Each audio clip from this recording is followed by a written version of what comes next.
Hello and welcome. हम अपने सभी स्टूडेंट्स का साइंस के इस क्लास में वेलकम करते हैं। डियर स्टूडेंट्स, जैसे कि आपको पता है एसएससी या जे के एसएसबी मतलब जिन भी एग्ज़ाम्स में साइंस पूछी जाती हैं, विटामिन्स और डिजीज़ वहाँ पे एक मोस्ट इम्पॉर्टेंट टॉपिक माना जाता है। अब ये विटामिन्स और डिजीज़ इनसे हर किसी एग्ज़ाम में जहाँ पे भी साइंस पोर्शन मौजूद होता है सिलेबस में, वहाँ पे इनसे एग्ज़ाम में क्वेश्चंस पूछे जाते हैं। अब विटामिन्स विटामिन्स पे सिर्फ दो किस्म के क्वेश्चन बनते हैं। पहला क्वेश्चन ये बनता है कि विटामिन इनके केमिकल नेम बताने होते हैं। दूसरा क्वेश्चन ये होता है डेफिशिएंसी डिजीज बताओ, मतलब विटामिन बी की कमी की वजह से कौन सी डिजीज़ होती है, विटामिन सी की डेफिशिएंसी से कौन सी डिजीज़ होती है। और उसके बाद तीसरा भी एक किस्म का क्वेश्चन पूछा जाता है।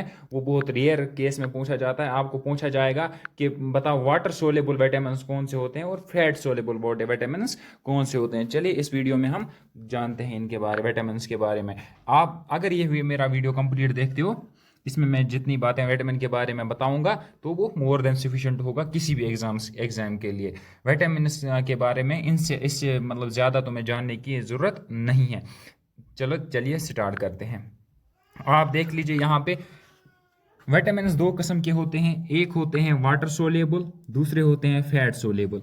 अब वाटर सोलेबल विटामिन्स कौन से हैं? विटामिन बी ग्रुप का मतलब ये है कि vitamin B1, B2, B3, B5, B6, B7, B9, B12, ये सारे विटामिन्स जो हैं ये विटामिन बी ग्रुप में आते हैं। और विटामिन सी, इन दो को हम क्या कहेंगे? विटामिन बी, इसको हम विटामिन बी कम्प्लेक्स भी कहते हैं या विटामिन बी ग्रुप भी आप कह सकते हो। और विटामिन सी ये वाटर सोलेबल विटामिन होते हैं। क्या होते हैं? Water soluble vitamin. दूसरा जो ग्रुप है इन्हें हम फैट सोलेबल विटामिन कहते हैं। फैट सोलेबल विटामिन में कौन कौन सा आता है?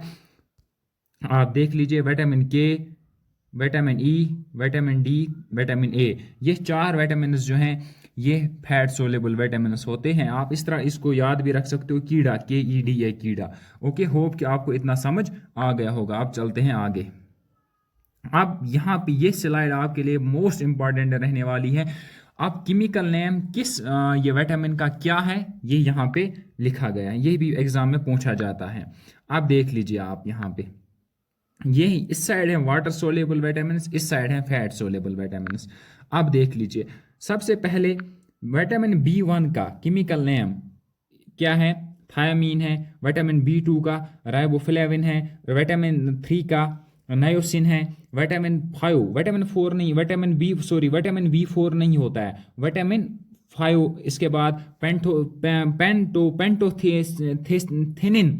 ओके, उसके बाद विटामिन 6 जो है पायरिडीन है। विटामिन 7 जो है बायोटीन है। विटामिन 9 जो है वो फोलिक एसिड है।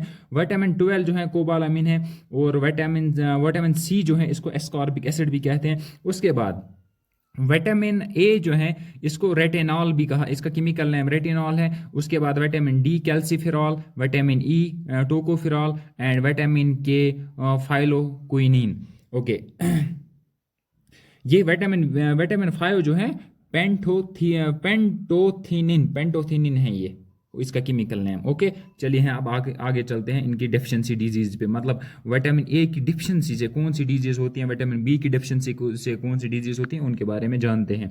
विटामिन ए की डिफिशिएंसी से नाइट ब्लाइंडनेस होता है। ओके, और विटामिन B1 की डिफिशिएंसी से बेरी होता है।